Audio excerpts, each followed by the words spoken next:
गुण थिबा लोक को आम जीवन रे आमे गुरु करिबा, जहा सहित मन मिसुची ताहा सहित मित्रता करिबा, जोटी आत्मीयता नाही से जगार 100 कोस दूर रहिबार प्रचेष्टा करिबा। साथी हेई रहिबा पई, एकतार सहित रहिबा पई, संगठन रे रहिबा पई दरकार पड़िले आमे टिके स्वार्थ को परित्याग करिबा दरकार, किंतु निज स्वार्थ पूरण करिबा को जाई आमे जो मानक सहित रहउचंती, जो मानक संपर्क रे अछंती तांको न छाड़िबा दरकार। जीवन रे कठोर होई कहार बदला नबा, कहा उपरे क्रोधित होई जिबा, कहार खराब चिंता करिबा ये बड़ कथा नुहे।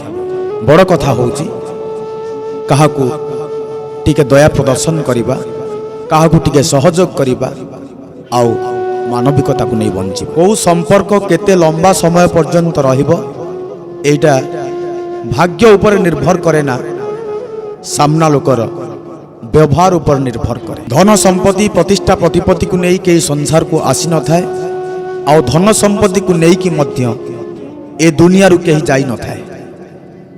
जहाँ आमे एठी अर्जन करिबा आउ एठी विसर्जन करिबा, गला बेले जीवत केवल आम कर्म।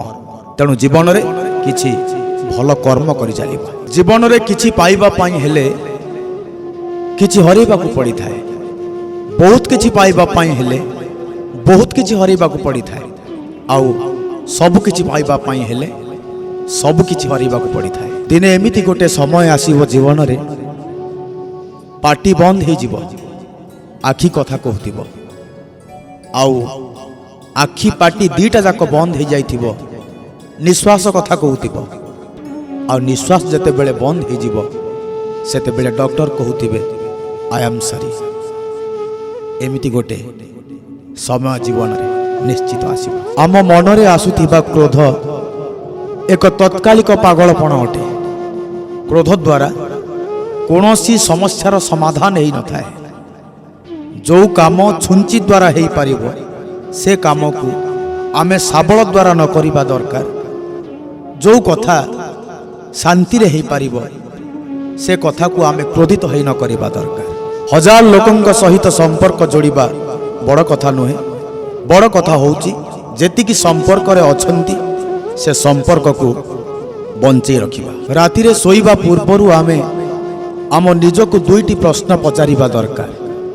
प्रथम प्रश्न, मु आज कौन एमिति काम करिछि जो काम मोर करिबार नथिला। द्वितीय प्रश्न, आज एमिति कौन काम करिछि जो काम पाई मु गर्व अनुभव करे। जीवन